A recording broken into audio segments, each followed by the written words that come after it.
Good evening, everyone. My name is Arnold Lee, and I'm the president of the Asian Pacific American Bar Association of Los Angeles County. I'd like to welcome you to tonight's webinar, Heeding the Call for Change, Law Firms and the DEI Front. I'd like to first take this opportunity to thank our APABA committee members for their tremendous work on putting this program together, including Cathy Ta, Travis Kaya, Derek Ishikawa, Summer Xia, Nasio, Amy Chow, Anthony Lai, and Stacy Kwong. And of course, I'd like to give a warm welcome and a big thank you to our distinguished panelists. I'd like to also recognize our community sponsors, the National Asian Pacific American Bar Association, the California Asian Pacific American Bar Association, the Asian Pacific American Women Lawyers Association, Alliance, Japanese American Bar Association, the Korean American Bar Association of Southern California, Los Angeles County Bar Association, Filipino American Bar Association, the South Asian Bar Association of Southern California, the Southern California Chinese Lawyers Association, and the Thai American Bar Association. I'd like to invite everyone here to APABA's upcoming membership meeting on September 16th. It'll be our first in-person event, and we'd like to see you there on that date. At this time, I'd like to welcome Cathy Ta, APABA's MCLE co-chair, to the virtual stage. Cathy? Thanks, Arnold, for kicking things off. I'm super excited to be the moderator tonight. Now, we all know that DEI as a topic is not a new topic, and I really do hope that tonight's conversation is really one conversation in many that each of us will have going forward, particularly post George Floyd and in the last 18 months of events. As you know, DEI is a very broad topic, and tonight's event is not going to try and address all facets of the topic, but rather we're going to focus in and hone in on internally facing efforts in connection with work culture and environment within the legal profession. Additionally, to the extent applicable, the discussion will touch on specific topics unique to APA attorneys in the law as we move along. There's one note I ought to make with respect to our written materials, which is a copy of the 2020 ABA Model Diversity Survey, which was first published in February this year, particularly by the ABA Commission on Racial and Ethnic Diversity in the Profession. This is one of the most up-to-date reports out there in terms of diversity in the law, and I invite everybody to comb through the findings as it will illuminate you with respect to DEI challenges in the legal industry. So before I begin with introductions of our all-star panelists, I want to note that the chat function of the Zoom program is available. And to the extent that anybody has any questions as we move along, please put them and post them. And I will get your questions answered as posed to the panelists as soon as is convenient and appropriate. If I don't get to them immediately, please don't take it personally, because we do have a packed set of topics tonight. First off, I would like to introduce Rena Ando, who is a partner in the Business Trial Practice Group in the New York office of Shepherd Mullen and chairs the firm's Diversity and Inclusion Committee. She has substantial trial and arbitration hearing experience, including as lead counsel or first chair trial counsel in complex commercial litigation and class action matters, and maintains an active appellate practice. Prior to practicing law, she was a professional violinist. Next up is Hyven Chen, who is a litigation partner and co-managing partner of Munger, Tolles & Olson, where she focuses on complex business litigation, white-collar criminal defense, and government investigations. In 2020, Hyven was named among California's top women lawyers by the Daily Journal and Managing Partner of the Year by Corporate Counsel. She also serves on the State Bar of California's Governing Board of Trustees.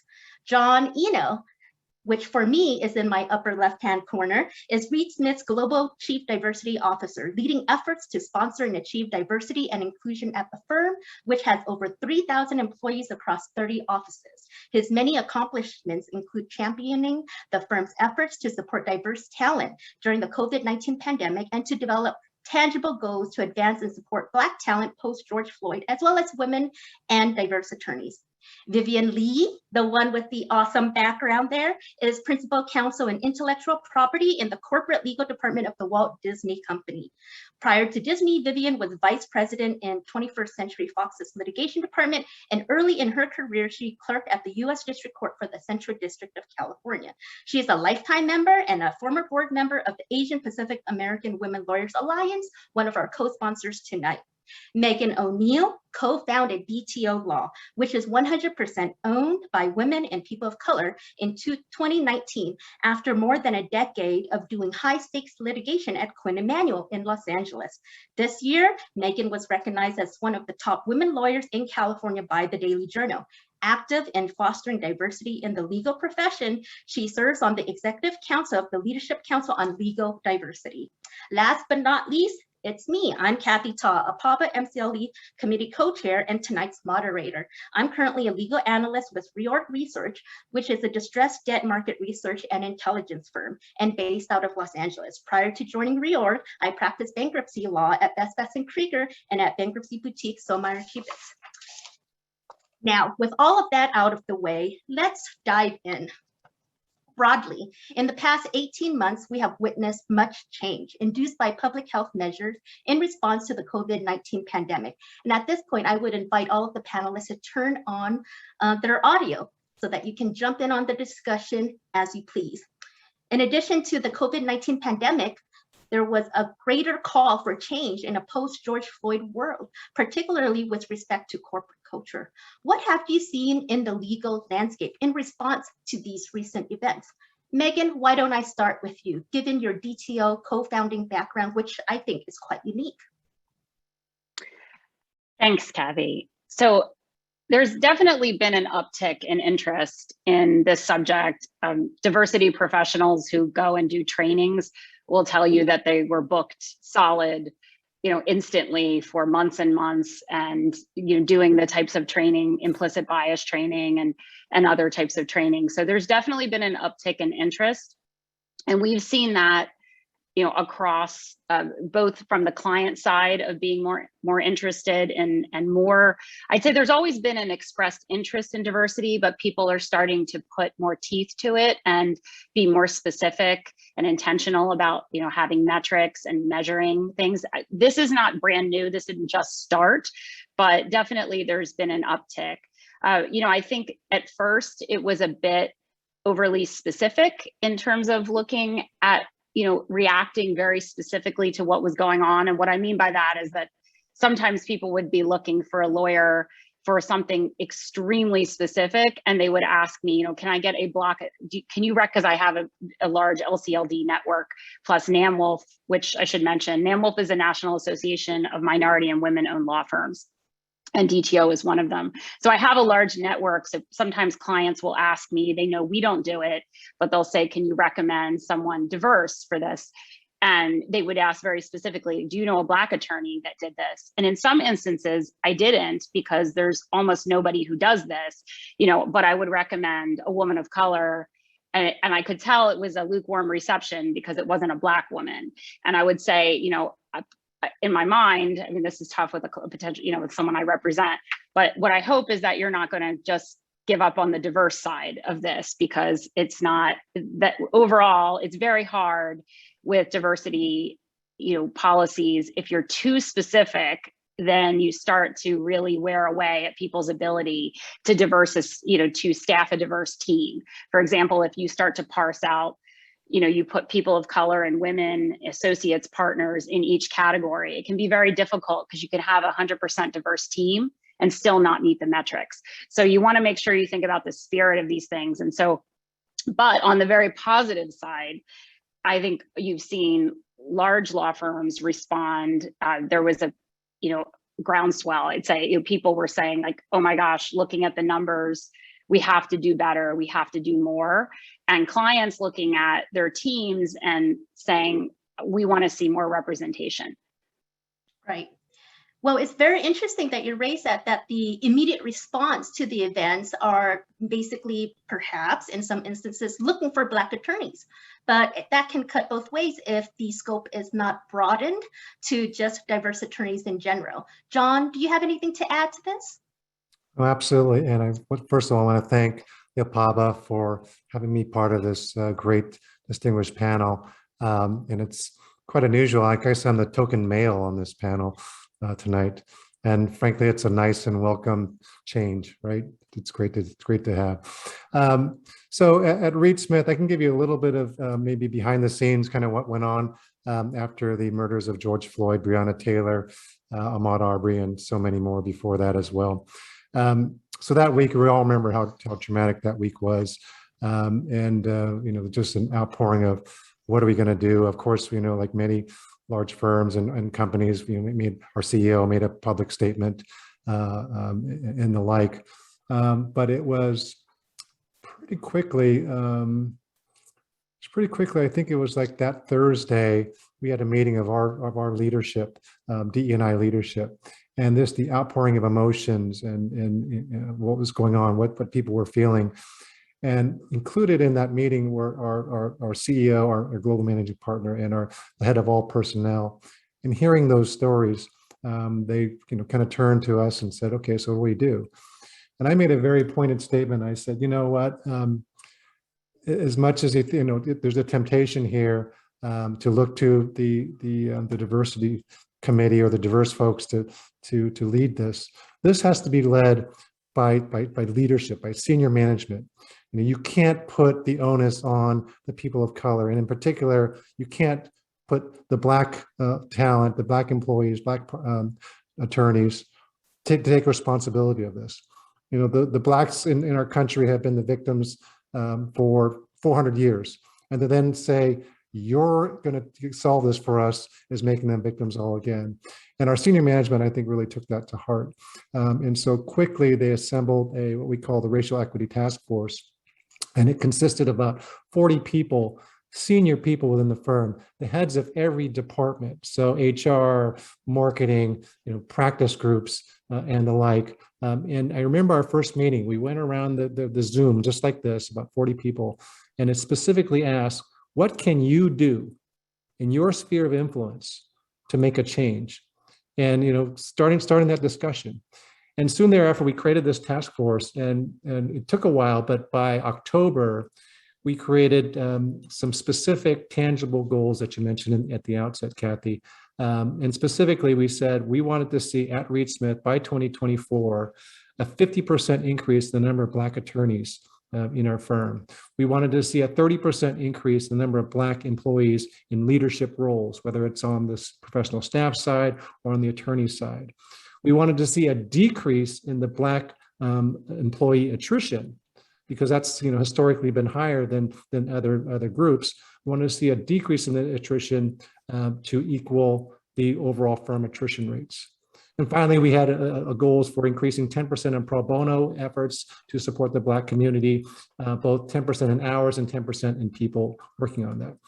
And we did this because we wanted to be very transparent, but also accountable. To make a public announcement like this was just to tell our people and the people in our community, our clients, that we were going to take this seriously, and we're going to set goals. This is not an episodic thing. We're going to have to change systems. We're going to have to make practices and the like to make sure that we will follow through on what we say. Actions speak louder than words. We have a ways to go, quite frankly. We have ways to go to get there, some of these goals. But we did that. And the last thing I just want to say is that when we did that, obviously it's very bold. I want to hold leadership accountable and give folks like me the power to enact some processes and changes to affect some of those things. But quite frankly, after that happened, then you started to see some other groups, and in particularly, Asian Americans. The Asian Americans kind of said, well, hold on, what about us, right? Now all the focus is going to be on our Black attorneys and Black employees. And the message back is, no, of course not. We still have a very robust DE&I program, but we need to pay some special attention to our Black attorneys. And I think we saw a lot of groups kind of saying that, what about us? What about us? And so in response, we'd have to say, look, this is why I really applaud our leadership and some of our leading Asian American partners, saying, no, we're going to lock arms with our colleagues. And this is a time for us just to stand up and support one another, as opposed to saying, what's in it for me, right? And so it really was able to hopefully bring everyone together. And I'll tell you why I know this ultimately works, because then we started seeing all this, the Asian hate crimes, right? The Stop Asian Hate. And I know Hailen and I will talk a little bit about some of that. But as we started to see that and us saying, what are we going to do about that? You know, who was it that came to support the Asian Americans? It was our Black colleagues. You know, those ones are very vocal. Yes, we are locking arms with you. We will be with you. So I know Vivian, we had talked earlier in a pre-session about one of the great benefits of what happened. That's a horrible thing to say. One of the positive outcomes of the horrible things that happened last summer was it just raised awareness, you know, race awareness, and it not just for the Black community, but I think for, you know, people of color, other diversity as well, and the importance. And so, you know, the saying goes that the tide rises all boats. You know, that's certainly, I would say, something that we hope that has happened in 18 months. I think that's a great segue into how George Floyd's death and the Black Lives Matter movement occurred during an unprecedented pandemic. And on that note, there's been a rise in anti-Asian hate crimes. And when we talk about DEI issues, it's not a monolith of issues, but rather very specific ones facing each group. And if you disaggregate data, you can even go further down within every single racial group, what those issues might be. On that note, let me draw on Rena's perspective in terms of what she has seen, particularly with respect to pandemic-related issues on the DEI front. Yeah, so thank you for having me. This is an incredibly important and complicated set of issues, and I think, you know, one thing that you're going to see all of us sort of display is that it has to be a multifaceted approach, right? Because the solution is going to be multifaceted. There is no way that there is a magic bullet, that there's a single thing that's going to be able to fix the state of our society and the way in which the workplaces that we operate reflect it. So, you know, going back to the beginning of the pandemic, even at the beginning of the pandemic, there was sort of a pretty shocking uptick in incidents of anti-Asian bias. And one of the first things that Shepard Mullen, we were influenced by was there was actually an article in the Washington Post about the fact that incidents of depression among Asian Americans had skyrocketed as a result of all of this. And actually pre-pandemic, they had the lowest incidence of depression of any group. And so, you know, in terms of the reality they were facing, it was pretty shocking. And so we had listening sessions with our Asian lawyers to sort of talk to them about what they were experiencing. And as we were going through that process, George Floyd happened. And I think, you know, it was sort of this confluence of events where we realized that the landscape was changing, and every firm was going to have to step up and figure out a way to meet it. You know, Shepard Mullen did put together what we called the Inclusive Engagement Task Force. What we had a slightly different approach. We actually made it very intentionally composed of staff and associates as well as firm leadership. And a big reason for that was because we started to recognize that, you know, law firms traditionally really have not focused on their staff in terms of their DEI efforts. And there's a reason for that. It's because, you know, AmLaw looks at our statistics by attorney headcount. They judge our diversity by our attorneys. But at the end of the day, if you're going to have a truly inclusive environment, you have to be able to have a fully inclusive environment for everybody, and that includes staff. And in most law firms, staff are like 50% of the people who work at that firm. And so a big part of the task force's work was thinking about how to expand our DEI programs to be more inclusive of staff. Staff also generally are more diverse than their lawyer counterparts. And so they were also suffering through the pandemic, and in a lot of ways more so than the lawyers were. And we wanted to give them a forum. So, you know, so part one was sort of dealing with the internal piece of it. The other thing that really happened in the pandemic was clients, companies were placed under tremendous amount of public pressure to be visible in anti-racism work. And what we saw was a massive uptick in clients coming to us and you know, demanding more diverse staffing, but also, you know, making different requests of the firm, things like asking us to commit to hard metric goals, things like asking us to commit to partnering with them on different initiatives. And, you know, that's been a really interesting dynamic. You know, Cathy, we talked about this during our prep session. We've been we've actually been resisting these hard metric requests, these requests to be publicly committed to hard metric goals.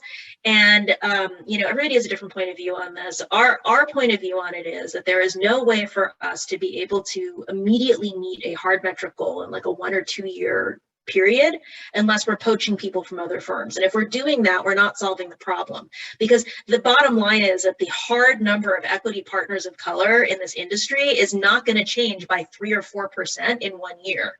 So, you know, we've really tried to emphasize with our clients the idea that for us, we want to focus on a sustainable pipeline. We want to increase our equity partnership by 4, 5, 6, 7, 10%, but we want to do it by making sure that we're actually sustaining our percentages all the way from entry level through to equity partnership, so that it's not just a question of saying, okay, now I'm at 22%, so I met that goal and let me issue a press release, right? It's about making sure that we're creating an environment where a generation from now we're at 40%.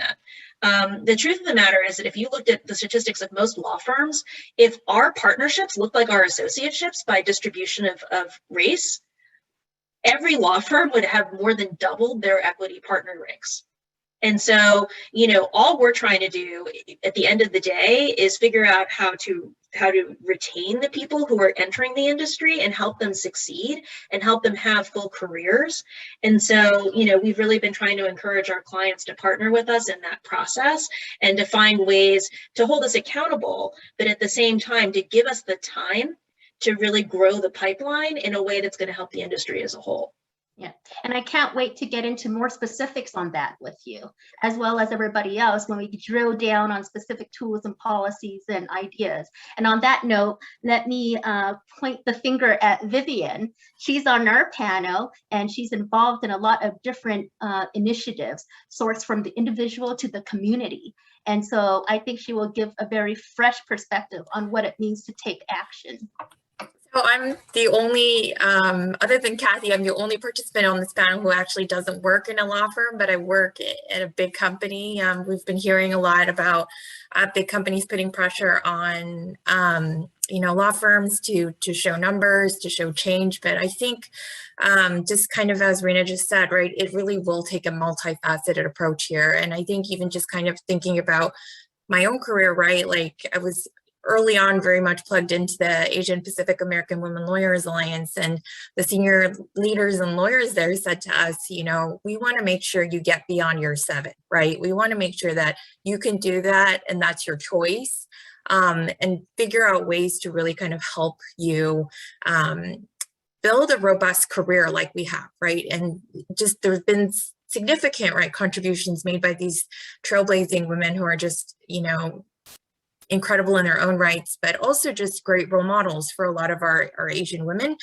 But, you know, earlier in this year, I think one of our colleagues that's part of APABA, Lena Tang, she actually posted something on LinkedIn, which was the California State Bar Report, which largely reflects the same conclusions in the nationwide ABA diversity survey, which is that there are Asian women in the kind of like junior positions in law firms and companies and government, but the underrepresentation of minority women in senior leadership positions is really driven by the lack of Asian women in those positions and places. And I think individually, you know, I'm not here to speak on behalf of Disney or Disney Legal, but really this got me thinking individually, like I as a person who works for a big company, who has friends who are working in law firms, who has the opportunity to interface with law firm partner lawyers and even associates, like what can I do individually to kind of move the ball, to be a supporter?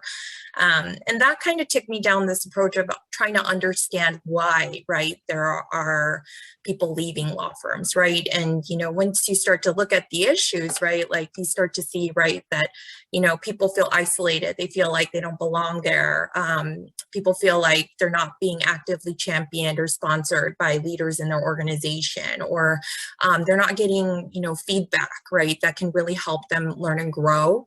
But even for Asian Americans, I think the studies are showing like we are very ambitious. We want to be in leadership positions, right? But yet again, right, like we don't know how to get there, right? And so I think, I'd love to just kind of share some ideas I've come up with and shared with other folks about what we can do individually to really kind of advance the careers of certain people within our spheres of influence. So that's why I'm here. And, I just kind of wanted to share, right, like if I could just encourage our folks here who are listening in, if you could take anything away from this, my biggest message really would be that you can make a difference in the career trajectory of, at least one associate's life. And that just kind of takes somebody, like I'm not a senior lawyer in my organization, but, I've just come to realize myself, right? Like I have the ability to encourage, reinforce kind of good thinking, good decision-making, lead somebody through maybe kind of their own thought process as to where they want to go, right? And spend the time to do that. It just takes me being a little bit more intentional, and I just want to encourage more of us to do that.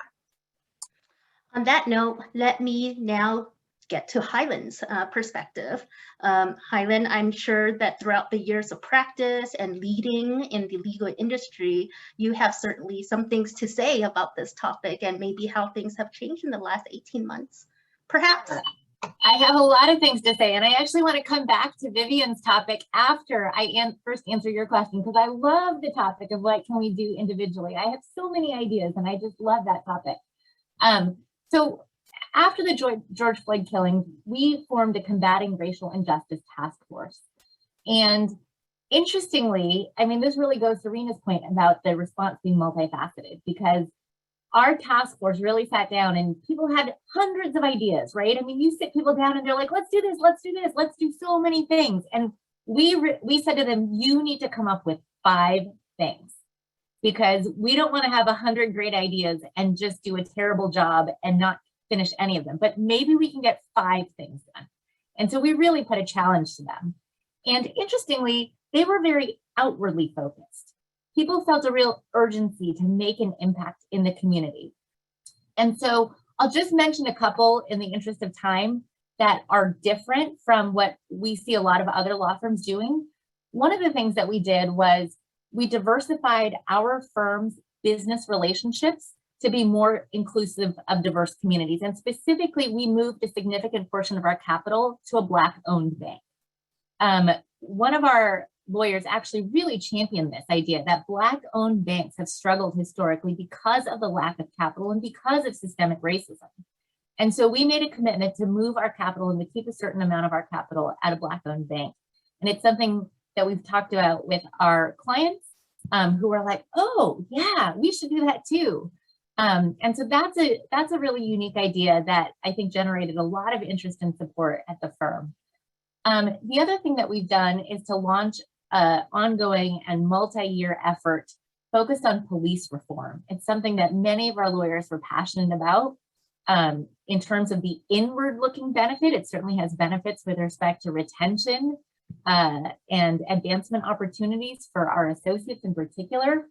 But we're focused on working with entities like the ACLU and others to help get access to records of police misconduct, records of use of force, to enhance accountability and support police reform. So the things that our task force came up with, a lot of them were outward focused. And so I think it just really plays into Rena's point that the response is multifaceted. And then to close it out with a point that John touched on is, what about Asian Americans? In the wake of the Atlanta killings, a number of folks got together, principally led by Don Liu, who's the general counsel at Target, to create the Alliance for Asian American Justice. 90 law firms signed on to it, and lawyers from those 90 law firms are providing pro bono services to Asian Americans experiencing violence. And it's a really exciting initiative, and we just saw the community come together in the wake of those killings. Thanks, Highland. You know, in terms of, let's say, externally facing work, and I completely agree with you, it's multifaceted. If there were any internal benefits to it, I know we kind of touched on this a bit, right, in terms of pro bono work and whether they count as billable hours. Rena, I think you mentioned that in terms of your firm's leadership, it can be a retention tool. My question here, and you know, if it's off point, let me know. But in terms of advancement and development of associates, because we're really focused on seeing them advance beyond the 7-year mark, because that's where that attrition tension is, right? Call it the bamboo ceiling, the glass ceiling, whatever ceiling you want to name it, it's there. Do we see that as potentially an effective advancement tool? Are there drawbacks? Thoughts? I really think it depends on the type of pro bono opportunities that these matters generate. So I would say that major impact litigation, for example, that can generate amazing analytical brief writing opportunities, oral argument opportunities, but even just the individual representation. So we do a lot of work in immigration courts. That gives an associate, often just the first-year associate, stand-up opportunity to understand what it means to represent a client, right? And to work face-to-face with a client. And so I view those as all really important stepping stones on your way to advancement to partnership. What we're finding at a lot of these big firms, and it's certainly the case at our firm, is many of the cases that we take on for our clients, like Disney, for example, they are multi-million-dollar cases. Often it can be challenging to find an opportunity for a junior associate to get to argue a dispositive motion or get to take a key deposition or even get any stand-up opportunity, because the client's like, my God, hundreds of millions of dollars are on the line. It's going to be the senior most partner who does it. But once you have that, stepping stone where you can say, well, I have this associate who has now argued 3 motions and has taken a number of depositions, then the client is much more likely to say yes when you propose that associate as the person to do the argument. Just add to that also that, and some of this is a generational issue, but, there's also this sort of moral calling, right? I mean, working for a law firm is hard. Being an associate is hard. Being a junior associate is especially hard. The learning curve is really steep. Even lifestyle firms, the hours are long. And, and you don't start by arguing case in front of the Supreme Court. That's just sort of unfortunately not how it goes. And, there is something incredibly gratifying about knowing that something that you learn that is a specific skill can be learned can be used to advocate for others. And I think in a lot of cases for us, the experience is incredibly important. And Halen is right. I mean, a lot of our associates get their first deposition experience through pro bono, right? It's very, very difficult to get clients to agree to have you do something if you can't say you've already done it. And pro bono is a great way to do that. But it's also a retention tool because it allows people to feel fulfilled in their careers. And when they feel fulfilled in their careers and they feel like they are doing things on behalf of a firm that shares their moral values, I think it's much easier to stick it out when you're going through that learning curve. Got it. Yep. And what John? I would add, yes, sure, what I would add is, in addition to what Helen said and Rena said, is that the experience. Okay, it's experience, but it's also the relationship building. For example, we're representing the family of Ahmaud Arbery in the case against the city and the police, and it's high profile, obviously, right? But we've given some folks, some junior folks, an opportunity to work on that case with some high profile partners. Similarly, we mentioned that the Alliance for Asian American Justice. One of the cases we've taken on through that consortium, through that alliance, was a case of a Asian American senior in high school. He was just randomly beat on the street, and he was with another colleague that wasn't Asian, so it was a hate crime. And in that case, it's being led by one of our senior white partners, but he's fielded a team of Asian Americans as well to work with him, who probably might not have worked with him in the past. So it's, again, an opportunity not only to gain that experience, but also develop relationships.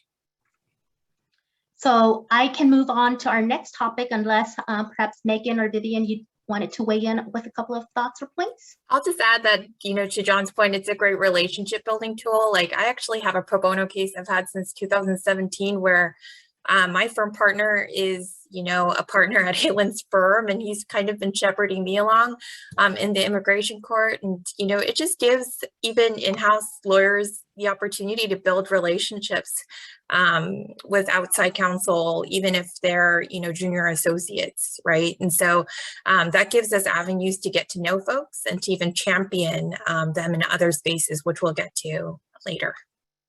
Very cool. There seems to be a consensus, which is good because sometimes we didn't always get that during our prep. Okay, moving on to our next topic. With the call for change, there are many different initiatives, especially when you look at the literature in terms of how to respond to DEI efforts in the best way. Some of the initiatives include collecting data, which, as you know, based on tonight's written materials, we've got much more data now than even just 4 or 5 years ago. Hiring and appointing chief DEI officers. Some law firms have adopted that motto. For instance, at Shepherd Mullen, the other motto is to appoint a practicing partner to lead a committee on it. Re-examining the hiring process, re-examining the measure of DEI successes, whether it's with metrics, publicly announced or not, recognizing DEI work as billable credit, and other external tools and programs such as implicit bias training, diversity lab type of materials, and certification. So on this note, John, I know that Reed Smith has a particularly unique tool that it uses to measure DEI efforts. Can you expand on that for the folks tonight? And hopefully it's not going to be unique in the future, because certainly the concept of tracking metrics should be, every organization should be doing that. But also I just wanted to point out is that I'm now the Chief Diversity Officer and no longer practicing law, and it's great to be able to introduce myself as a recovering lawyer. But I digress. So what we have is scorecards, and probably about 3 or 4 years ago, I was able to introduce the concept of the scorecards. I think most of us know that clients are increasingly demanding for data, right? And so you want it some on a quarterly basis, some even on a monthly basis. They want to know the diversity of the teams that they're working on, or annually they want to know the diversity of the firm. So if you're not tracking data, you certainly will have to do this very soon. So we track data and provide scorecards at a practice group level and at an office level, and also on an individual client relationship partner level. On the office level, it shows that the metrics like headcount, which is obvious, but we also want to measure attrition. We want to measure recruiting, so additions, and we also measure promotions. And we have the current snapshot and the trends. So each practice group practice group leader or office managing partner gets that copied to our senior management team and executive committee, as well as on a quarterly basis. I rank them, and we provide these rankings. And initially, it was taking a lot of work to kind of manually do that, but we've actually figured out how to do this automated by a push of a button, and to rank the practice groups or the office in terms of who's doing well. Now, when we first rolled it out, we're a big firm. So there were offices, for example, Pittsburgh. Pittsburgh said, well, you can't stack us up against Miami or Los Angeles because we're just not that diverse a community. And so we said, no, we're not going to measure your actual headcount, but we want to measure is your progress. So you in Pittsburgh, if you were to add, say, 5 more persons or diverse attorneys, or 10 more women to your office, that's not an issue in Pittsburgh, but in particular people of color, you might see a 10% increase. To do that in LA, they might have to add 20. So anyways, we showing on a percentage increase year over year. We published that on a quarterly basis. What we did starting last year, which was, which I'm happy we're doing now, is we're also reporting on a relationship partner level. So each partner at the end of each person who was a relationship leader of clients got a scorecard for all their clients that they're the relationship leader for, and which showed what is the diversity of their teams, right? So that the teams they're managing. And these are obviously part of comp. And so that's here, the key to these scorecards, I think, is that it's, you've got to have accountability for it. Otherwise, they get the scorecard and they just throw it away, right? So the accountability in the case of our practice group leaders and our office managing partners is this is part of their management bonus plan. We have defined metrics in terms of our management bonus plan. And so, many organizations, I'm sure, it's like, how are you doing on diversity? And as a leader, it's like, well, I'm doing really well because I, hosted some events, or I mentor some, some younger lawyers. But we say, okay, how are you doing specifically in your practice group and ranked against the other practice group, or ranked against the other offices on some of these things that matter? So now they're able to put that into their self-evaluations for purposes of whether or not they receive, levels of bonuses. And of course, there's other things like, productivity, revenue, all those kind of things you expect, but that's one of the metrics for bonus plan. Similarly, for individual partners, as part of the partner compensation process, we always have, what are you doing for that for DE&I? But now they can say, hey, here's where my teams are, and here's where we are, and they want to know where it is relative to the firm-wide benchmark. So if we're 42% women in the firm, are 42% of the people or more staffed on your matters, women. Similarly, we also now getting the scorecard for partners also gets into origination and responsible attorney credit, because I think we all know that those credits are what drive compensation and promotion. So we want to know, okay, you, Mr. or Ms. Or mix, client relationship person, how are you doling out the credits? And so through all this, hopefully it creates, both. We really do more of a carrot concept as opposed to carrot and the stick, by saying, do well, show up in your bonus. The next step is to say, if you don't do well, are we willing to, not give you a bonus? Right. And the one thing I wanted to point out here, which I got from you, John, during our prep session, is the tracking with respect to, I guess, certain categories includes race, ethnicity, gender, right? Race, ethnicity, gender, disability, LGBT status. We also track veterans as well. Yeah, just wanted to put it out there so the attendees get a sense of how the information is broken down. Right. And if you're concerned about the Black attorney attrition, that shows up. You can see that specific line item in a particular office, a particular group. Right. And on the carrot versus stick approach, which I'll get to later, just wanted to put a bookmark there before I turn to Rena. Now, Rena, your firm takes a completely different approach, which I found, everybody may think that big law firms have a monolithic culture, but it really isn't. So, Rena, why don't you share the perspective of DEI efforts from your law firm, which you kind of touched on already, and maybe dive into a little bit about, how the firm sees achievement on DEI front. So I think that there are a lot of different aspects to this, right? And to be clear about this, I think, every firm is trying to do the right thing, and every firm is trying to figure out how to move the ball forward. But at the end of the day, you do have to have an individualized approach, because each firm's culture is different and each firm's structure is different, and the way in which the firm is structured makes a big impact on the way in which these initiatives need to be thought out. I know, Cathy, that when we were talking, one of the things that I sort of referenced is, and it's something that I think I did not understand when I was in law school, but I've really come to understand much more now, is that, a lot of large law firms, and certainly Shepherd Mullen is one of these things, to some degree, what we are is an umbrella, and each partner, to some degree, runs their own business under the umbrella of the firm, right? Like, it's an independent contractor system. And so because of that, each individual partner has to have some level of latitude to run their own business. And that's a really important thing, and the way in which that latitude is given and the dynamics that the partners have towards each other are part of what makes each firm's culture unique. But it also can be difficult in terms of moving DEI efforts forward, because we don't always have full visibility into how these independent contractors are running their practice and the way in which they are utilizing our employees, namely the associates, right, in order to do their work.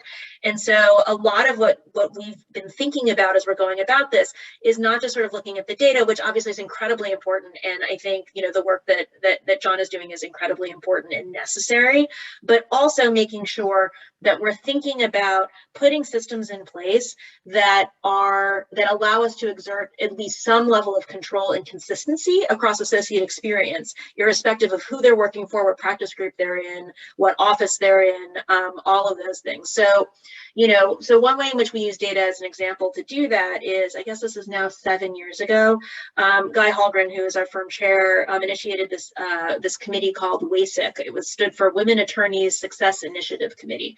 And what they did is they looked at a whole bunch of data relating specifically to the success of women at our firm. And one of the issues they looked at very carefully was the question of how to best support women who were exiting on maternity leave to make sure that they were not going to be harmed as a result of it. And it's interesting because what we found that I think was important to deal with wasn't just the question of, okay, well, how do we give credit for leave time and what do we do about bonuses and all the rest of it? It was an acknowledgement that when you're heading out on leave, you're not going to be fully utilized all the way up until the day that you go. You're going to be ramping down for a period of, 4 to 6 weeks where you can't be fully loaded because you're about to be absent for 4 to 5 months. And when you come back again, you're not suddenly going to be billing a 2,000-hour pace, right? Like it's going to take you a month, 2 months to get staffed on things and actually get the engine moving again.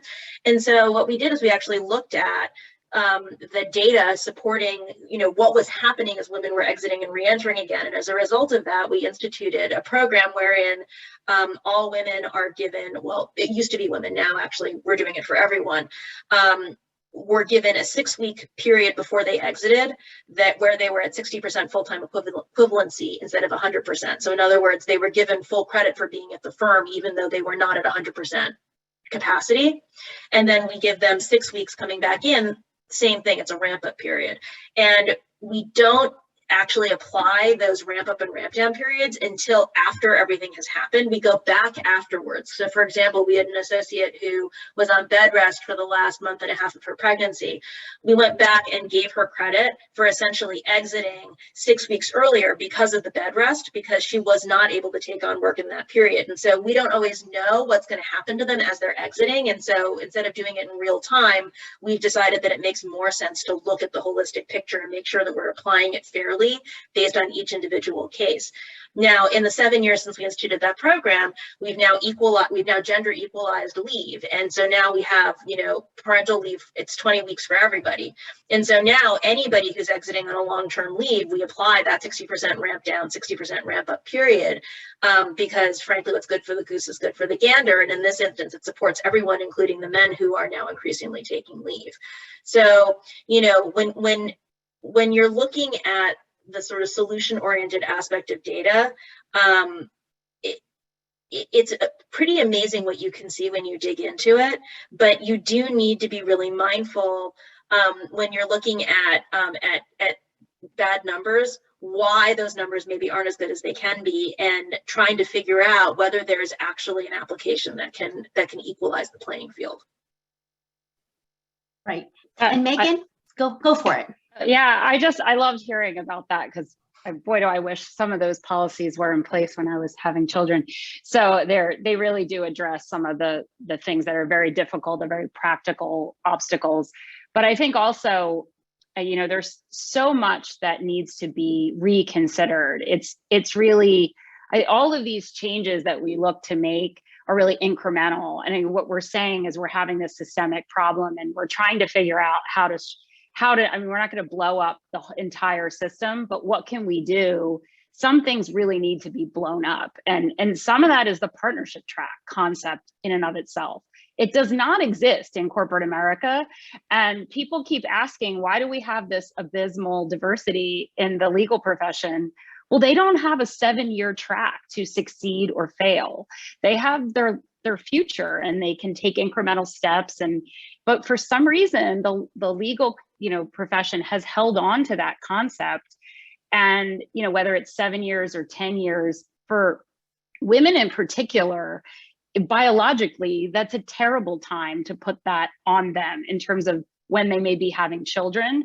And so it's not a huge mystery why women don't come back or exit, because the demands as you go through your career, the time that people are expecting you to ramp up are a lot of the times that people are needing to plateau at most.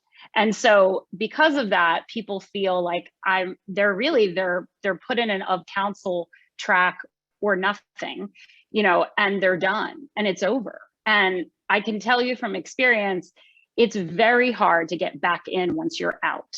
And if you don't follow the traditional track, you have to really, really figure out another path, because the law firms are not waiting for you with open arms saying like, oh, did you take a couple years off or did you do something? They've written you off completely and nobody wants you. That's really how the truth of the matter is, that with associates, they are so in demand during a very early part of their career. And it's not like that in corporate America. It's not that somebody who has 15 years of experience is nobody wants them, right? That's the person that everybody wants. So we have to consider in our profession how, because you look at the attrition numbers for women who come in great numbers into the associate ranks, not underrepresented at all, you know, over 50% out of a lot of the top law schools. And yet you look at who's an equity partner and you interview, you know, there's a recent studies that interviewed associates and they said, the female associates don't want to make partner. They actually said, I don't want it. And I understand that position, because you're looking at people and you're saying, that doesn't look like the life I want. And so first of all, you need more women in leadership, which is why I love having the women on this panel who really, you know, just their presence in those positions is so important to women, you know, women and people of color and LGBTQ being in leadership positions makes a massive difference for people who feel there's nobody like me. And what am I ascending to? I'm, you know, and so that's really important. But we also have to consider what the environment looks for them. Is it hospitable? Is it something that they can do? And so I often talk to associates. A lot of the LCLD people that are big firm or large firm, LCLD, for those who don't know, is the Leadership Council for Legal Diversity. And most, I feel like, of the top law firms and lots of big law firms are members of that. So, but I talk to a lot of associates there and junior partners, and I say to them, you know, when they're struggling with where they are in their career, like, be where you are. And this is for men and women now, because that was a great point about the parenting. You're really seeing both, you know, it's not women just who are asking for more time when they have children, which is very beneficial to not having it be an expectation that the woman takes everything once she goes back if you're in a heterosexual couple. So, you know, that is a very important shift. And we've seen it within our own firm, you know, people taking a leave when they're the father, and what a difference it makes when their wife is a partner at a law firm. And that's very important, that she was able to be the secondary caregiver and he could be the primary.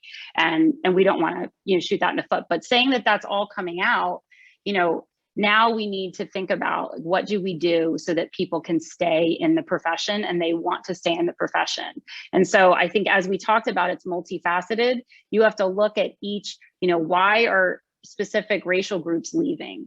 Why are women leaving? Why are women of color leaving? You know, and obviously women of color are not a monolith either, right? So what's happening at each level.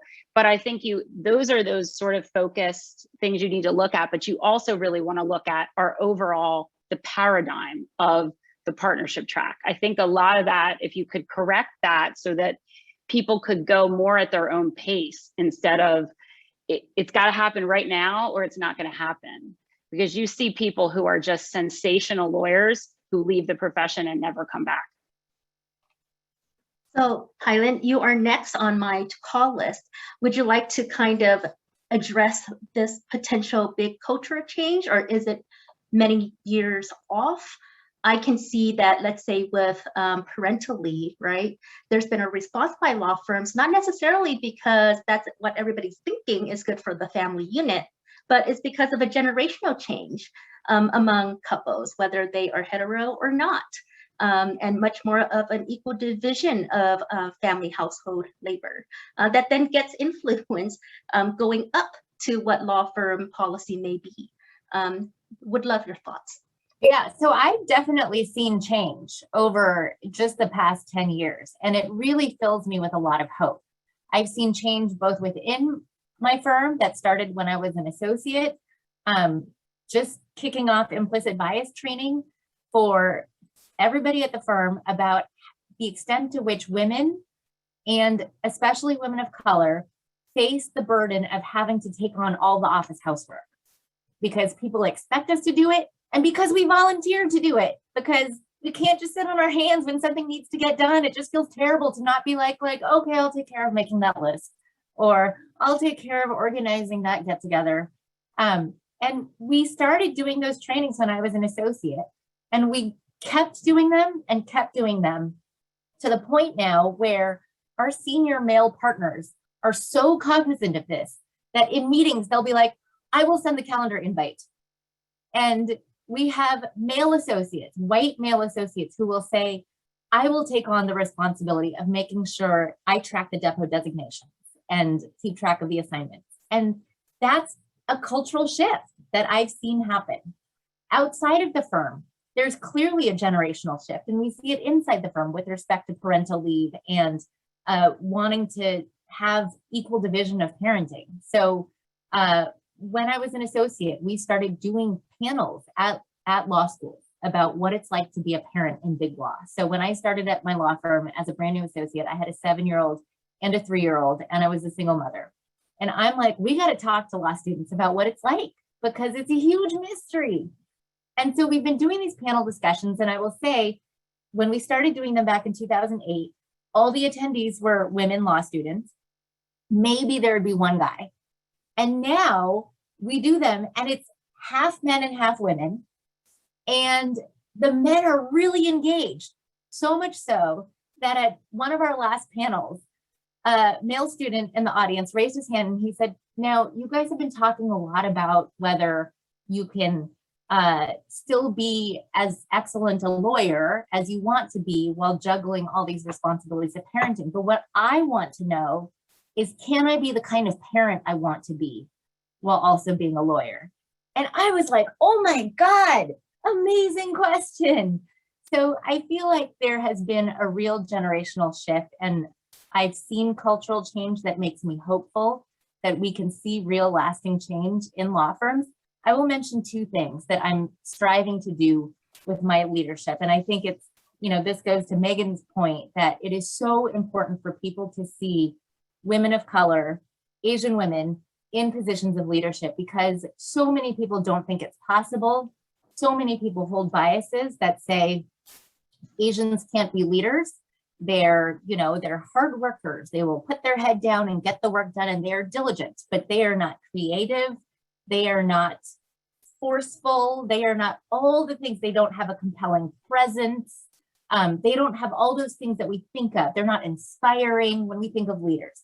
And so I will say 2 things. One is I've been really intentional in fostering conversations at the firm that showcase experiences of women and people of color and our LGBTQ colleagues. And we will have panel discussions where we have partners sit there and talk about, here are the challenges that I face. Here are the biases that I experience. And talk about their backgrounds and open up in a vulnerable way, because that creates a space for people to talk about that, for associates to recognize that, like, hey, it's okay to have an experience like that. It opens up space for our white colleagues to recognize, like, oh, so when I'm sitting next to you in a meeting, or when I walk into a room and meet a client for the first time, they look at me, the white guy, and think I'm the lead, but you're actually much more senior to me and far more experienced, but they don't look at you that way. Like, it opens their minds. And then we also talk about ways to interrupt that bias. How can you amplify the voices of your colleagues of color? How can you be sensitive to the fact that they are experiencing these experiences of bias? I will open up conversations about what it's like to raise kids and be at a law firm, and the feelings that, like, you're doing a half-assed job at home and that feels really terrible. And you feel like you're therefore also doing a half-assed job at work and that feels terrible. And just being able to talk about it and recognize that that's a common experience. It doesn't mean that there's something wrong with you. It doesn't necessarily mean that it's time to flee the profession. This is something that people in positions of success and power have all gone through. And it's okay to talk about it, to say, I'm really struggling. This is really hard.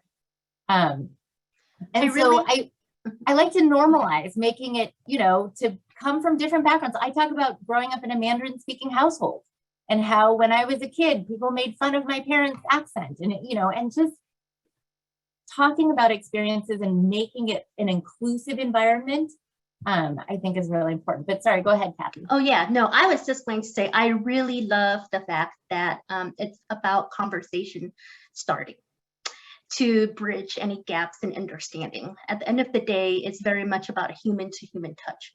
Out of curiosity though, when you are hosting maybe a firm event or a panel where these conversations are taking place, what is the attendance level? Is it compulsory? Is it voluntary?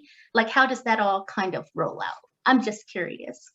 It is purely voluntary, but we are able to put together an enticing enough panel that people really do want to attend. Also, providing elimination of bias MCLE credit also helps drive attendance.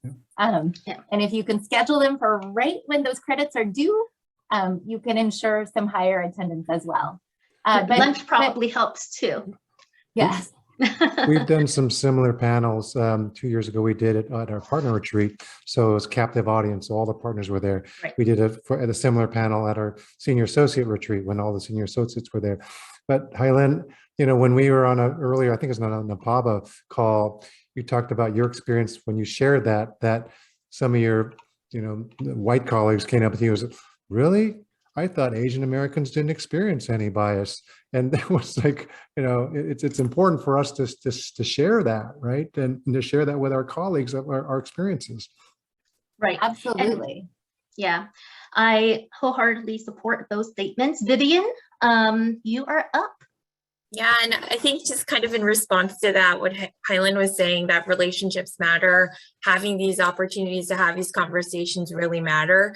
As I'm like reflecting on this whole DE&I conversation, I can't help but think about what it was like for a lot of us Asian Americans going to school and showing up with a lunchbox that didn't look like the brown bag and the ham and cheese sandwich. And part of me kind of thinks that if you had somebody right in your lunchroom who came to you and was like, wow, what's that, right? Like, what are you eating? Can I try it?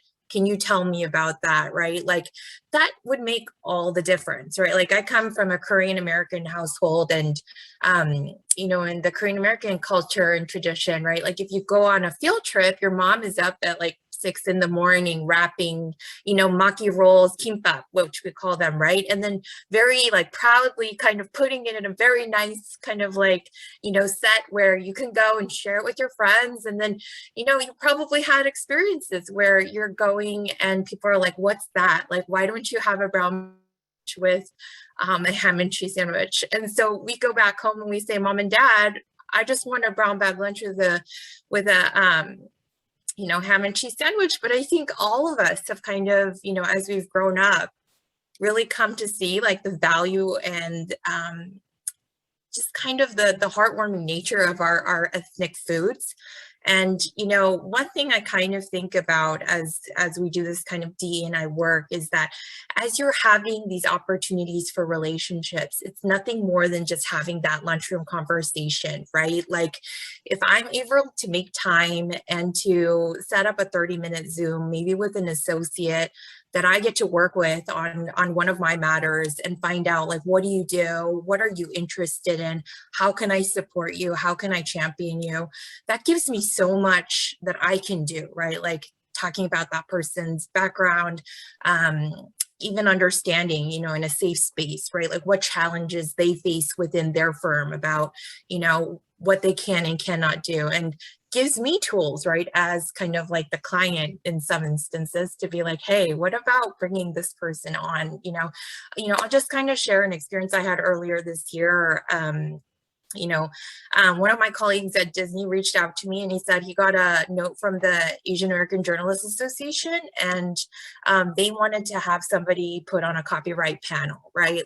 And to share about what are the backgrounds and about the law, and to share with photographers, what are the 101 basics. And, earlier in the year, I'd had the opportunity to do just that, right? Set aside 30 minutes to talk to an Asian American associate at a big law firm who was about a fourth year, and talking to him about well, I want to do more of this work. And, myself also knowing the media bar is extremely just monolithic, right? It's very white, it's very male, and understanding, right, with the different stories that are coming out of different places these days, how important diversity even is, right, for our lawyering. But he shared with me this interest in wanting to get more involved in the content, media, and entertainment practice, and I said, okay, well, let's look for opportunities to do that. And so colleague reaches out to me and says, would you be willing to do a panel? And I said, wait a minute, let me reach out to this guy and see if he'd be willing to do it, right? And so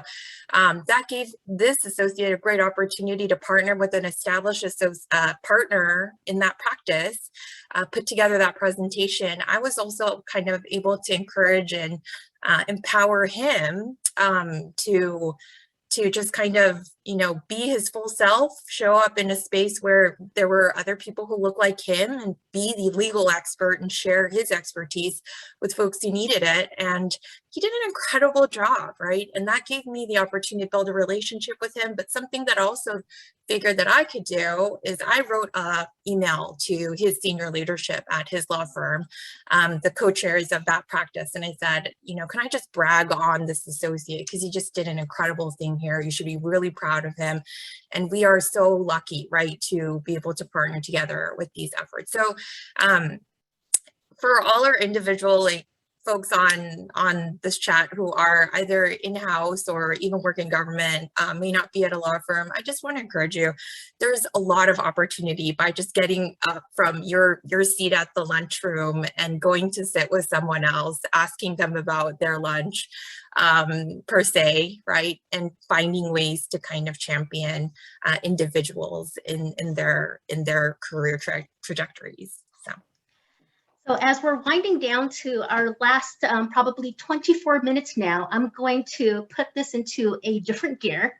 And it's going to be a little bit like speed dating, because for our last portion, we're going to talk about a myriad of challenges facing the DEI effort here.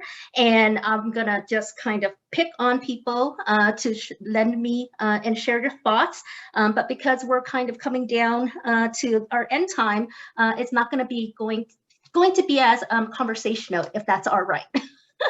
And it's just really about touching on as many things as possible in these last few minutes.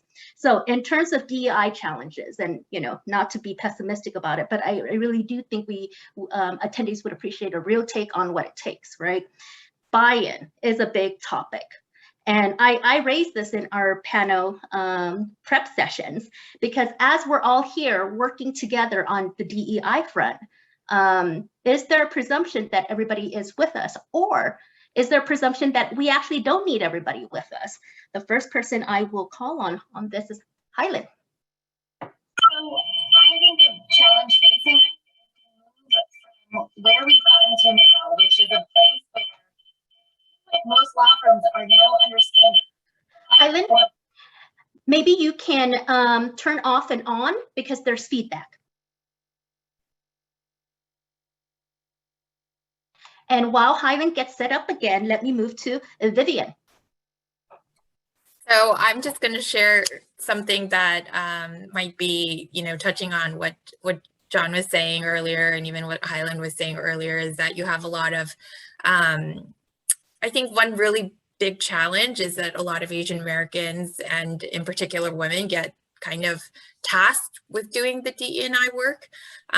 One thing I just kind of wanted to encourage our women lawyers in attendance here is the best piece of advice I actually got from a minority woman lawyer this year was understand that you have boundaries, right? Like understand that you too have to do a lot of all these things that are expected of you, that you think are expected of you, but you can also say no to certain things, right? And so as this DE&I work becomes into like kind of more main focus for a lot of these law firms, corporations, the advice that I got was like, choose 3 things that you think that could really move the ball and do just that, right? Because you can't do everything. You can't, be on the summer associate committee, recruiting committee, DE&I committee, be the informal mentor to all the minority associates in your office and still think that at 7 p.m. at night that you can pump out a brief until 2 a.m. in the morning and still feel sane and be okay, right? And so I just want to encourage our API associates in particular, men and women, right? Like find things where you can make a sizable impact, but ask other people to help you and ask other people to join you in this effort and don't do it alone. Cool. And Highland, let me try you again. It's yeah, a little bit weird, but why don't you type out the response, because I do want to get it on record. I think I can leave and rejoin. How's that? Okay, and Travis is on standby. See you in a sec. Next, I've got John. Do we need 100% buy-in? What's the landscape that we're really talking about here? Well, we've got to be realistic. We're never going to get 100% buy-in in any organization. I was talking to a younger associate of color and talking about what we're doing, and her comment was, our senior leadership certainly gets it, right? And they're fully supportive. I think on a generational issue, the younger lawyers, I think they also get it, but the challenge has been kind of the line level partners that are just running deals and all the rest. And how do you get to those people? And I've found, at least in the last 2 years, I'd say a trend that's been increasingly, from my perspective, very welcome, is the clients getting involved and specifically asking for, whether it's diversity. And a trend I saw just in the last couple of weeks, one client in particular says, we want to see, here's where your data, here's where your demographics are. We want to see on our matters by next year, this level, and calling out specifically. Another client says, we have 12 law firms in our panel, and on women associates, you are number 9. And if you fall off to 10, and 11, and you're 11 on a lot of these metrics, you're not going to be on our panel any longer. That's getting the line level partners' attention, because, as much as we try to say things, when it's their client and their client saying things, it's really moving the needle. And on that, how about Rena? I mean, I think, our leadership has been really strong on these issues, and I feel very comfortable when I run of the executive committee that they believe in DEI, both from an economic standpoint, but also more importantly from a moral perspective. But I think John's exactly right. I mean, the line partners are frequently the bigger issue here. And the thing is that I think you can have majority support among straight white male partners, but the thing is that just one non-compliant partner can send a series of associates packing, right? Like, it's not even just one associate. You have one person who just really thinks that they don't need to be in line, and it costs us years and years worth of pipeline efforts. And so that is where clients come in, and we are having sort of more direct conversations with our partners now and saying, listen, I'm not even going to have the moral conversation with you anymore. I'm just telling you that your clients are going to come calling. And when they come calling and ask you what your staffing looks like, it's too late at that point. You can't suddenly create a diverse team if you haven't been developing it all along and if you haven't been supporting it all along. And so I think, collectively, there's enough of an increase in that type of dynamic that we are seeing more partners, sometimes begrudgingly. I mean, I wish they weren't begrudging, but they are. But they are actually making the effort, and they're at least understanding that in order for them to have a future as an equity partner with a client base in this industry, that they have to take this seriously. Yep. And I'm going to go to Megan and then try Highland. Go ahead, Megan.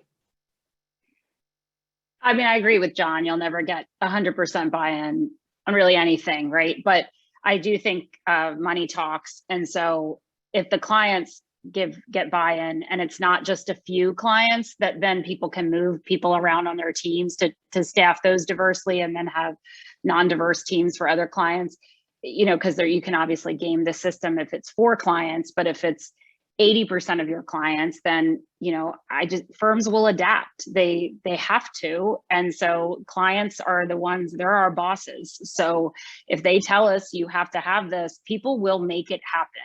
And so, yeah, so I think that it really it goes back to the clients. It's a supply and demand sort of situation. And they saying we'd like you to be more diverse is different from you must be diverse to do our work. Right. And Highland, maybe the third time is the charm.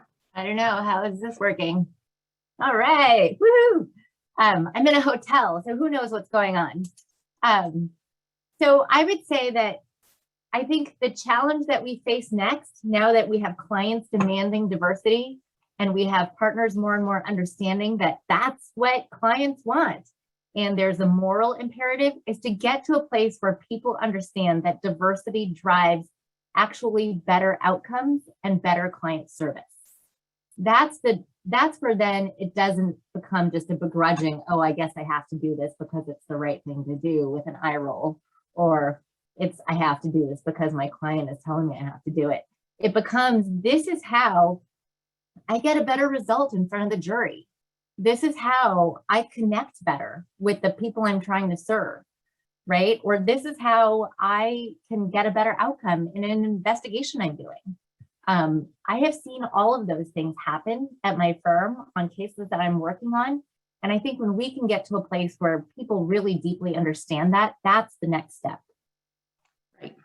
And, you know, one of the things that I've seen in the past several years is the uptick in implicit bias training. And we have so many experts just in the Southern California region that specialize in this field. The one question I have is, you know, in the broader literature of DEI, it indicates that implicit bias training is something not just for attorneys, but also for staff. And the reason is because in the work environment, younger attorneys, all attorneys interact with staff on a day-to-day basis. And we all know the saying, death by 1,000 cuts. Where do you all feel about mandatory training, not just for attorneys, but also staff? Because we are talking about an inclusive work environment. Does it just stop at attorneys? Maybe that's sufficient. Thoughts on this, please. Going first with, how about Highland, since I know your audio is working right now. All right, absolutely, yes. I think it should include everybody at the law firm. You know, it goes both ways. I think implicit bias training is important for staff because often, many times, associates will experience bias from staff. I think many women associates and associates of color experience bias from staff who will turn to the, you know, white male associate to listen for direction rather than listen to the woman, or what have you. And certainly staff experience bias themselves, and that needs to be eradicated. So I absolutely would extend it to everybody. Going in the reverse order, how about Megan? Highland said it perfectly. So would have been my. And I guess the better question here, since you all probably would agree with Highland, is anybody doing this at their law firms in terms of staff training already? I see Rena's hand go up. John, sure. Too? Yeah, so going back to this, to our task force and sort of this idea of trying to include staff in DEI, we've actually, one of the first things that we did was change up our training program to try to make as many of the programs as possible for general consumption. While doing that, we've also started doing more sort of constituent breakdown. So for example, we have a residency this year by Jerry King, who's a great DEI speaker, and we basically are having him come in and do 6 programs over the course of a year. And so, you know, one of them is for staff, one's for associates, one's for partners, but then we also have a general purpose one. And by doing that, we're trying to make sure that everybody's getting both generalized exposure, but also very specific tips, practical tips that are good for, you know, their particular constituency. But I will say this about opening it up to staff, and also frankly to all lawyers and associates and partners and having them all in the same room, is you have to make sure that everybody's working off of the same baseline. And one thing that we recognized when we were doing our task force work is that, you know, talking about implicit bias, it doesn't always resonate with everybody, particularly if their experiences and their understanding of sort of how we got here is different. So one of the big focuses we've had in our trainings is actually doing history trainings. So one of the first sessions that we did was we actually did a history on racial identity in the United States through a history of the US Census. And we actually had a historian come in and give a talk on that. And, you know, the reason why we did that was we felt like once we were all sort of more on the same page about how we got to where we are now and how different people with different identities in the same workspace, like what their personal journeys and what their family journeys have been like in order to get there, it grounds everybody with a more common understanding. So now when we go back and we do implicit bias trainings, you know, we're starting from a more knowledgeable and understanding place. John, go for it. Sure. Well, I'll say we opened up our DE&I program to professional staff about 3 years ago. And if you're going to be inclusive, why are you excluding half of your population? But in terms of the mandatory training, I personally not a big fan of mandatory training in that, you know, here in California, we have to do the mandatory harassment training every year. And it just, people feel like, oh, I got to do that training again. And, you know, can't wait to check the box and finish that. What we've really moved towards is integrating bias training in standard training. So, you know, we have what I just finished this morning, our senior associate treat, there's just something on leadership. And so we say, where does bias show up? How can you be more inclusive in your leadership? In recruiting, we have for recruiting or performance reviews. When we got the performance reviews done, and that could apply to staff, which is different than the performance reviews for attorneys. It's like, how does bias show up in when you do performance reviews? So embedding the bias training within the context of where the bias might show up is how we kind of avoid that it's mandatory, I really don't want to go this thing. Right. And on that, one of the biggest topics when we talk about advancement and career development is sponsorship, mentorship, having role models. On this, I'm going to call on Rena first, because you shared with me a very particular approach that over the years at your law firm has evolved. Yeah, so, you know, one thing, and this actually came up in context of talking about what happens, you know, how do you identify when programs aren't working? And I think, you know, one of the things that we had is we had tried a sponsorship program called Champions Program, and it had some success, but it, you know, this is where a member of the executive committee was basically paired up with a senior diverse associate who was on the cusp of partnership to try to provide an extra champion. And it had some success. Actually, I was part of the pilot program when I was an associate, and it worked real well for me, but it didn't work universally. And I think, you know, what we did is we sort of looked at what aspects of it we could port into a more successful program. And what we identified is that the problem with a lot of mentoring programs, which is you can put two people in a room together, doesn't mean they're going to gel, doesn't mean that they're going to actually click as sponsors or mentors or champions. And so what we decided to do is actually turn the process on its head, and we decided to completely overhaul our associate mentor program. And now we actually have associates pick their mentor. So instead of the firm assigning them a mentor or having a partner, you know, assign them or approach them, instead what we do is we let associates pick their own mentors, and they are encouraged to pick people that they think are useful for them at any given point in their career. And a number of them change mentors over the course of their associateship several times. Like, for example, as a junior associate, you might want a partner who can help them figure out how to get advantageous pro bono assignments, like to Halen's point. When you're closer to partnership, maybe you want to pick a sponsor, you know, a mentor who is really good at business development and can help you figure out how to develop a book of business, or somebody from another practice group that might be a good referral source for you when you become a partner and develop that relationship. And so, you know, I think some of this is, it's an easy thing to say mentorship is necessary, and obviously that's true, but a lot of the nuance in thinking about mentorship and sponsorship is about how to create relationships that are actually effective, and how to account for people's preferences. Right. And the reason why I want to touch on this for sure tonight is because while in the law firm coach row workspace, there's opportunities to do this, that is not the exclusive space. kind of picking up on what Vivian has been saying all along. We can foster these opportunities outside of the law firm environment. And there are some wonderful tips in terms of thinking through if this person is a great mentor for this purpose or for this stage, and not one size fits all. Vivian, I see that you are on. Please share. So I just kind of wanted to provide a perspective for any associates who may be in organizations that you don't have somebody who you could just point out and be like, okay, can you sponsor me? Can you mentor me?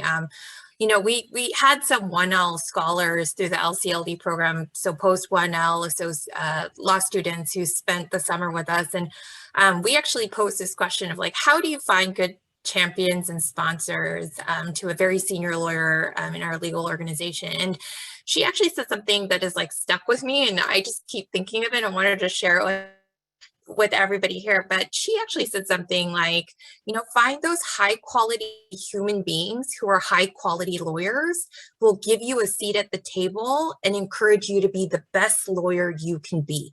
And I can't emphasize that enough, that you may not be able to find that in your organization, but there may be people that you work with on the client side in organizations like our local bar associations that may be those people, right? That as you form that relationship with them, as you have that kind of like lunchroom conversation with them, they find ways that they can really champion you and encourage you and really kind of find your voice, right? To speak up and to really be the powerful and all-encompassing lawyer that you individually you will be, right? And so I just kind of wanted to put that out there. And I just also want to highlight APABA, which is the Asian Pacific American Women Lawyers Alliance, has an incredible mentorship program. If you're interested in finding a mentor or even a mentee and giving some time, you can just head over to the APABA website, sign up. It's very easy to do so. And they also have a upcoming mixer on September 16th at noon. So if any of you have listened to this talk and said, okay, I'm actually going to do something to actually make the difference in the career trajectory of at least one person, one associate's life, that is a great way to kind of do it. So I'll put that link in the chat and encourage you all to kind of take a look at it. That would be great. And we're going to do closing remarks here. So feel free to touch on this topic or another with Highland. Why don't you go next? I would just add to what Vivian said, that don't try to find mentorship in just one person. You can pick and choose from all sorts of different people. Everyone's nodding. You can pick from one person what really resonates with you, and you'll get a different type of mentoring from another person. So cast your net broadly. And just my whole thing is always encouraging us, especially Asian Americans, to go forth and take up space. There are a lot of forces pushing us to be small and not to take up space, and that says this is not your America or this is not your place to lead. Go forth and take up space. Wonderful. Megan? So two quick things. One was, I just loved everything everybody just said so much. That made me very happy. But I just was going to say, one is I encourage everyone to, along lines of what Vivian said, is offer to mentor, where you meet somebody that you say, I see potential in you, and you may feel weird asking me.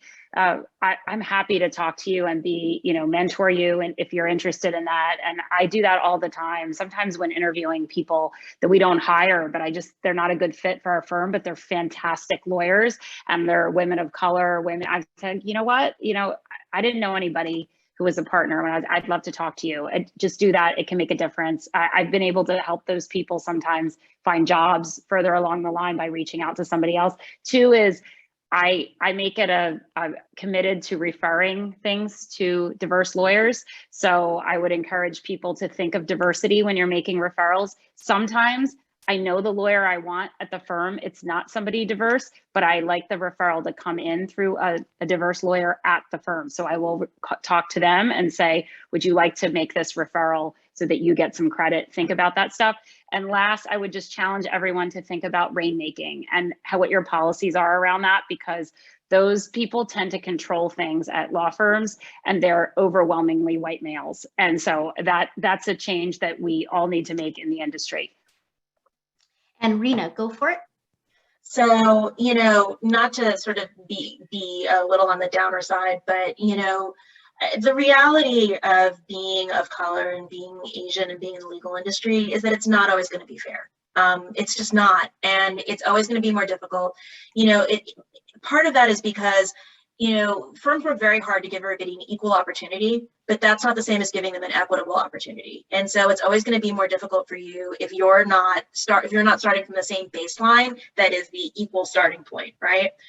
Your life experiences and the things that have happened to you. I mean, Vivian's story about the bento boxes resonated so much for me. I mean, I remember so much going into first grade and just being so excited about my box and being so embarrassed by the end of lunch when I was the only person who had it. I mean, it is, you know, those are the kinds of things that form you. And in some ways they can drive you to be more successful, but in other ways, it also means that when you come with your whole authentic self into the workplace, you're not necessarily going to be the expected average or the expected, you know, norm, right? And you're not always going to get the leeway that you need in order to be able to always feel supported as you're moving through. So, you know, a piece of mentoring advice that I like to give to people of color in particular in law firms is please, please, please don't get wrapped up in the unfairness of it. Don't let it consume you. You know, try to find ways to move past that frustration, because at the end of the day, the way that you drive change is by being in the position of power. And the way that you get to the position of power is by moving past the anger and the frustration and getting there. And, you know, and frankly, the most gratifying parts of your career are the later parts of your career. And so, you know, getting there and being able to actually get to that position, it is worth it. And John, last but not least. Sure. Well, I just want to also offer what Megan just offered. Feel free to reach out to me on LinkedIn. And as a matter of fact, I had a call earlier today with Nadine, who's here today. She, you know, we've been met before, but she reached out to me and we had a great conversation. So please do feel free to reach out. Happy to connect. And just my advice is that, you know, I'm very privileged, I feel, to be one of the not a handful, but not a small, not a large number of Asian Americans who are diversity professionals. And, you know, we have an obligation really to not only to represent everyone, but also represent the Asian Americans, because as I even think about my organization, is there a voice for the Asian Americans? And we also, you know, there are issues there, and we certainly appreciate that. So to get more folks, you know, serving on the diversity committee, doing more and speaking up for Asian Americans, I think is really important. So if you're already doing it, thank you. If you're thinking about it, doing it, you know, try to be a champion as well. On that, I would like to thank all of our panelists for taking the time to prep with me, not just once, but twice. And for your presence here tonight, I think it has been a wonderful conversation, one out of many, as I stated, and I cannot thank you enough on behalf of the APABA board. As to all of the other participants on tonight's program, please allow me to direct your attention to a couple of links that we just posted. Please consider joining us. You can find us at apaba.org, and we would love to see more of you. Thank you so much, everybody, and I hope everybody has a wonderful night.